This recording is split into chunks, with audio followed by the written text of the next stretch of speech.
listeners, welcome back to the channel Biznomics. तो in today's class हम लोग देखेंगे कि डिमांड क्या है और इसके सभी ऑल अराउंड टॉपिक्स हम लोग स्टडी करेंगे कि डिमांड में क्या क्या आएगा, क्या क्या विल इंक्लूड. तो starting with demand, what do we mean by demand? तो demand it is the quantity of a good और अ सर्विसेज. तो डिमांड क्या है? It is a quantity of a good or services consumers are willing and able to purchase at various price during a given period. As a consumer, मैं अभी के time पे इस price पे कितनी क्वांटिटी किसी चीज़ की परचेज करना चाह रही हूँ, वो मेरी क्या है? डिमांड. तो डिमांड हमेशा कंज्यूमर की साइड से होगी. ठीक है, दैट मीन्स चाहे मैं कोई लग्जरीज परचेज करना चाहूँ या मैं नॉर्मल गुड्स परचेज करना चाहूँ, वो प्राइस के ऊपर डिटरमाइन करेगा कि क्या मेरी डिमांड होगी, है ना. This is what the meaning of demand is. Now if we talk about quantity demanded, तो क्वांटिटी डिमांडेड क्या होता है? It is a specific quantity कि किसी एक कमोडिटी की आप क्या स्पेसिफिक क्वांटिटी को डिमांड कर रहे हैं. लेट्स सपोज मुझे राइस लेना है, तो सिर्फ राइस की ही आप स्पेसिफिक कितनी क्वांटिटी ले रहे हैं? 5 किलो, 4 किलो, कितने ले रहे हैं? That is what the quantity demanded. So it is a specific amount. Specific is the keyword here. It is a specific amount of a good or services consumers are willing and able to purchase at a particular price.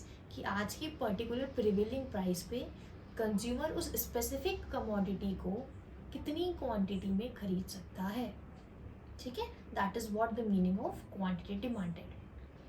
Now let's move to the further point. We are having determinants of demand. क्या क्या चीज़ है जिससे हम demand किसी चीज़ की करते हैं? तो दैट चीज़ें are known as determinants.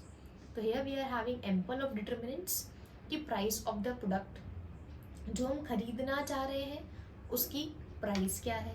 Then price of related good. Let's suppose हम मैं चावल ले रही हूँ, तो उसके साथ में क्या बोलते हैं, राइस अगर मैंने कोई और लिया है, तो बिरयानी राइस, नॉर्मल राइस लिया है तो बिरयानी राइस का क्या प्राइस होगा वो भी देखूंगी. जो मुझे बेटर लगेगा रेट में या प्राइस में, I will purchase that. Then consumer की इनकम, वो मेरी इनकम के अंदर है या नहीं है, बजट फ्रेंडली है या नहीं है, that can be also determinant. Than consumer taste and preference. पहले मैंने चावल किनकी वाले लिए थे, अब मेरी प्रेफरेंस बदल गई, I am taking basmati rice, तो वो मेरी प्रेफरेंस पे चेंज करता है. देन एडवर्टीजमेंट एक्सपेंडिचर, किसी कंपनी ने उस चीज़ के एडवर्टीजमेंट पे कितना खर्चा किया है. ठीक है, that is what that advertisement expenditure. जिस चीज़ का एडवर्टीजमेंट ज़्यादा होगा, ज़्यादा पॉपुलर बॉलीवुड वाले लोग करेंगे तो वो चीज़ ज़्यादा बिकेगी. नाउ कंज्यूमर एक्सपेक्टेशन, मेरी एक्सपेक्टेशन क्या है, मैं किसकी तरफ जाऊँगी, वो भी एक डिमांड में बहुत मेजर फैक्टर कंट्रोल करता है ना. Then you don't have to study this. Then population of a country, क्या पॉपुलेशन है, किस तरफ की डिमांड कर रही है, that is a major point. और डिस्ट्रीब्यूशन ऑफ नेशनल इनकम, हम हमारी नेशनल इनकम को किस तरह से डिस्ट्रीब्यूट कर रहे हैं, बांट रहे हैं, that can be also determinant for determining demand. Now let's proceed to the further topic we are having with demand schedule and curve. तो डिमांड शेड्यूल और डिमांड स्केड्यूल क्या होता है और डिमांड कर्व क्या होता है. ठीक है, तो if first we talk about demand schedule, तो demand schedule means it is a tabular representation. Schedule बोलूँ या स्केड्यूल बोलूँ, इकोनॉमिक्स में इसका मतलब हमेशा टेबल से होगा. तो it is a tabular representation showing the relationship between the price of the commodity and the quantity demanded, holding other factors constant. The demand schedule means it is a table which shows which different combinations, or it shows the relation between the price of the commodity and the quantity demanded. कि किस चीज़ की price कितनी थी और मैंने कितनी quantity को demand किया है. तो ये जो टेबल है इसे ही कहते हैं क्या? Demand schedule. Now demand curve, तो जब इस शेड्यूल को मैंने ग्राफिकली रिप्रेजेंट किया उसे ही मैं क्या बोलूँगी? डिमांड कर्व बोलूँगी. और it is defined as the relationship between the price of the good and the amount और the quantity the consumer is willing and able to purchase.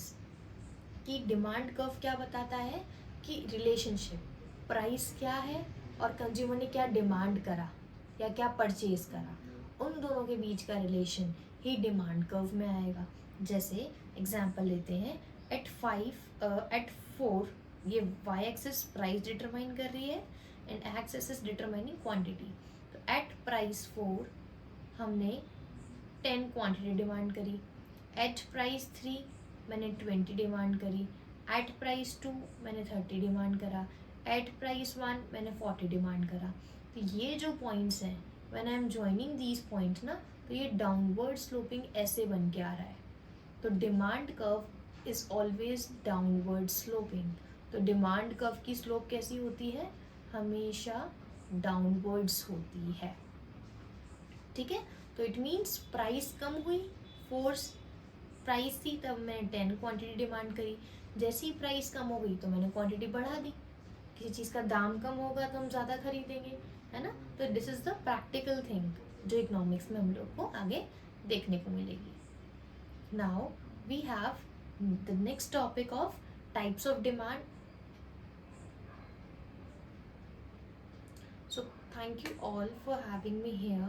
If you all like the video, so please don't forget to hit the subscribe button and press the bell icon. So we'll catch up in the next video. Until then, bye.